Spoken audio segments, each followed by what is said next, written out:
Validation de la réélection de Alpha Condé à la tête de la Guinée. La Cour constitutionnelle a rejeté les recours en annulation contre lui.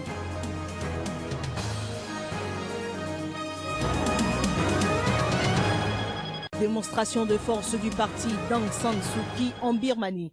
Les partis s'activent pour les législatives du 8 novembre.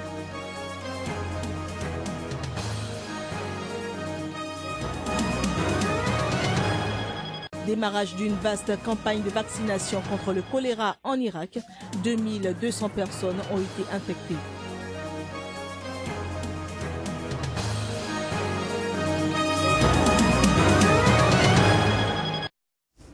Bonjour chez vous et bienvenue dans cette nouvelle édition du journal sur Sika. Mesdames et messieurs, bienvenue. La Cour constitutionnelle guinéenne a validé samedi soir la réélection au premier tour du président sortant Alpha Condé. Là, nous sommes en Guinée.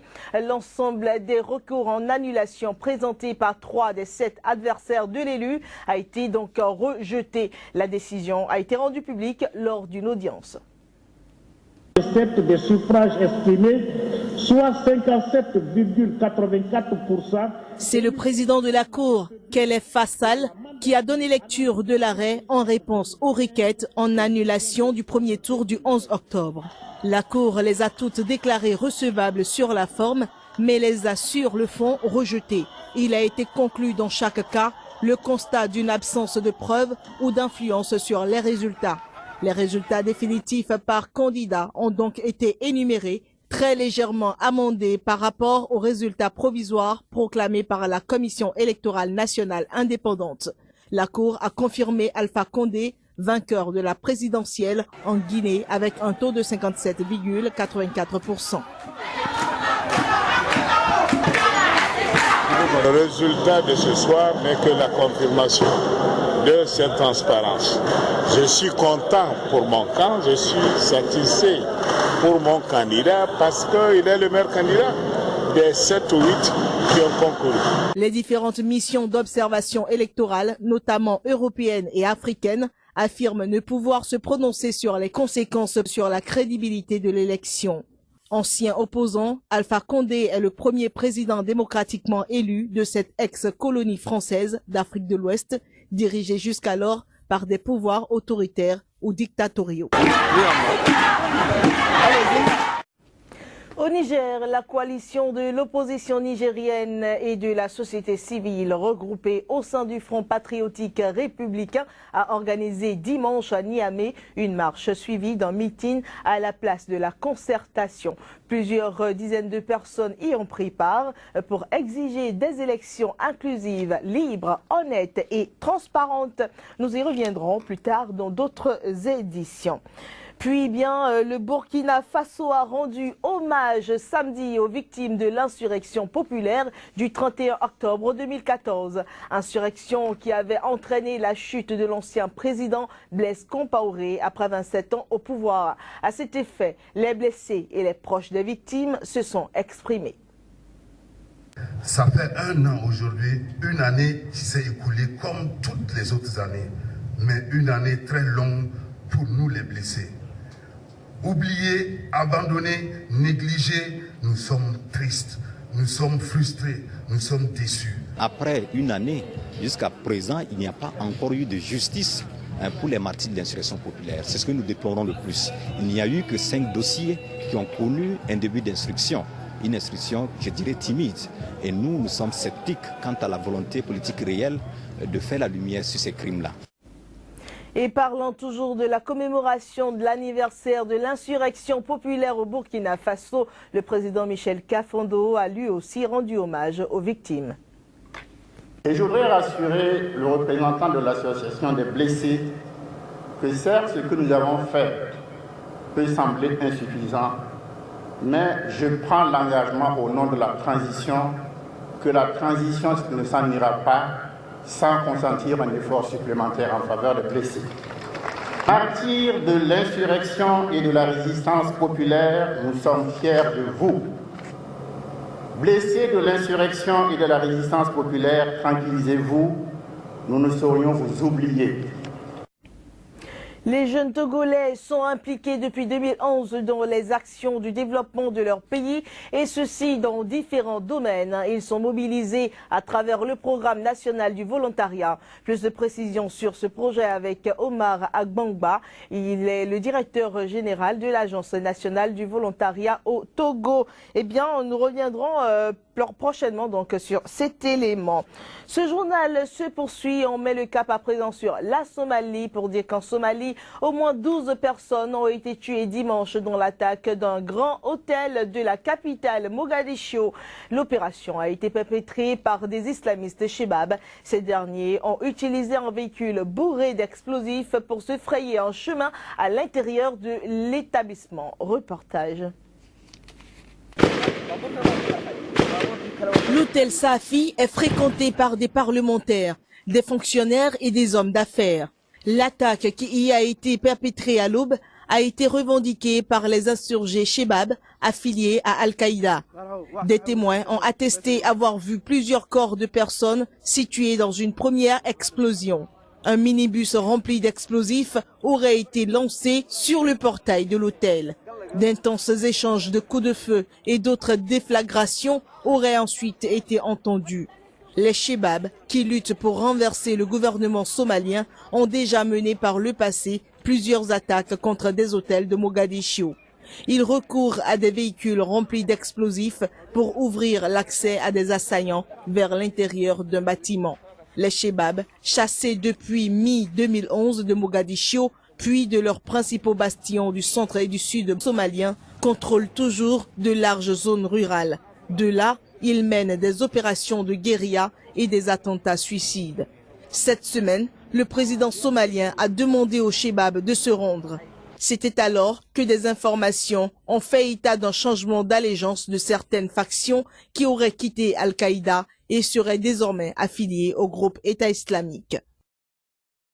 Un tour en Libye à présent où le procès de Saadi Kadhafi, l'un des fils de l'ancien leader Muammar al-Kadhafi, a été reporté au 6 novembre prochain. Saadi Kadhafi, rappelons-le, est jugé pour meurtre et participation à la répression sanglante de la révolte en 2011. C'est vêtu de l'habituelle combinaison bleue des prisonniers que Saadi Kadhafi s'est présenté au juge. Quelques minutes après le début de l'audience, le président de la Cour s'est concerté avec l'avocat de la défense avant de décider de l'ajournement du procès au 6 novembre prochain. Il s'agit de la deuxième séance du procès. Nous considérons que le procès n'est pas encore prêt et les juges ne peuvent pas statuer à l'heure actuelle en l'absence de quelques éléments. Après son extradition du Niger en mars 2014, Saadi Kadhafi a été poursuivi pour son implication présumée dans la répression meurtrière de la révolte ayant mis fin au régime de son père Muammar Kadhafi en 2011.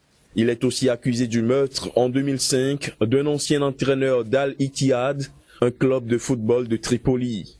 Lors d'une rencontre en septembre dernier avec une équipe de l'ONG Human Rights Watch, Saadi Kadhafi avait affirmé être détenu en cellule d'isolement, sans fenêtre mais avec un ventilateur, et n'avoir aucun contact avec les autres détenus. Il avait également indiqué que ses avocats n'étaient pas présents durant ses interrogatoires. Déjà en août, une vidéo avait circulé sur les réseaux sociaux montrant Saadi Kadhafi subissant de mauvais traitements de la part de ses geôliers. Human Rights Watch avait alors demandé l'ouverture d'une enquête. Un éditeur laïque a été assassiné dans son bureau à Dacca, quelques heures après un attentat dans une maison d'édition. Et là, nous sommes au Bangladesh. Cette attaque a laissé 3 défenseurs de la laïcité grièvement blessés. La branche d'Al-Qaïda, dont le sous-continent indien, Ansar al-Islam, a revendiqué ces attentats. Mais la police n'était pas en mesure de confirmer si ce groupe est à l'origine des attaques. Leur mot modus operandi est identique. Les assaillants utilisent machettes et hachoirs, laissent leurs victimes dans un bain de sang et les enferment avant de fuir. Au moins 4 blogueurs athées ont été assassinés par des islamistes présumés. Bon nombre de blogueurs qui défendent la laïcité sont passés dans la clandestinité et signent sous des pseudonymes. D'autres ont fui à l'étranger. Les militants laïcs accusent les islamistes d'avoir une liste noire des personnes à abattre.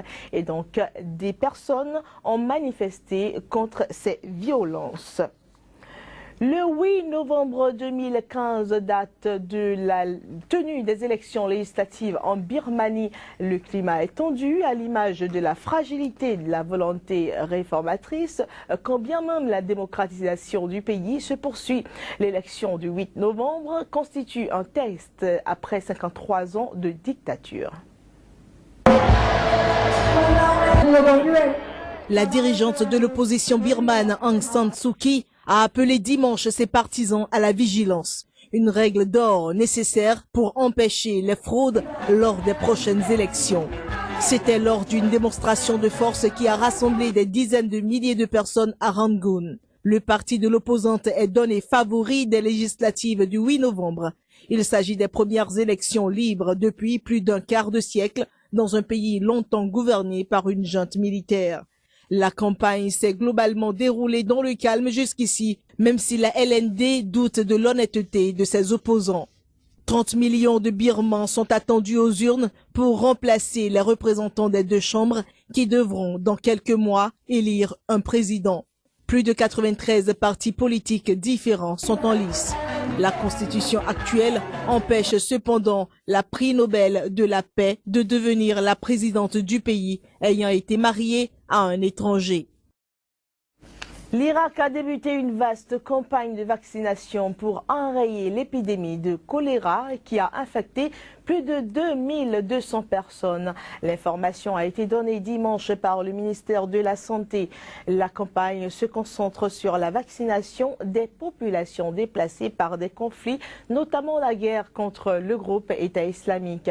1 demi-million de doses orales du vaccin ont été acheminées par l'Organisation mondiale de la santé. Le dit vaccin sera administré aussi bien aux adultes qu'aux enfants. Les autorités irakiennes expliquent cette épidémie par la mauvaise qualité des eaux de l'Euphrate et qui a atteint un niveau trop bas. Maladie hautement contagieuse, le choléra se transmet par l'eau contaminée par des selles humaines. La crainte est de voir la maladie se propager dans les camps de réfugiés où les conditions sont favorables à ce genre de contamination. Nous allons, pour finir, faire un tour rapide en Turquie où les Turcs ont voté dimanche pour une deuxième élection législative en 5 mois. Des élections qui se déroulent dans un pays divisé et sous tension. La Turquie étant confrontée à la reprise du conflit kurde, la violence djihadiste venue de Syrie et à la dérive autoritaire de son gouvernement. Il faut dire qu'au terme de ce scrutin, le parti islamo-conservateur du président turc Recep Tayyip Erdogan a largement remporté ces élections législatives. Et c'est avec cette information que nous allons mettre un terme à cette édition. Mesdames et messieurs, ravis de vous l'avoir présenté. Nous vous souhaitons de passer une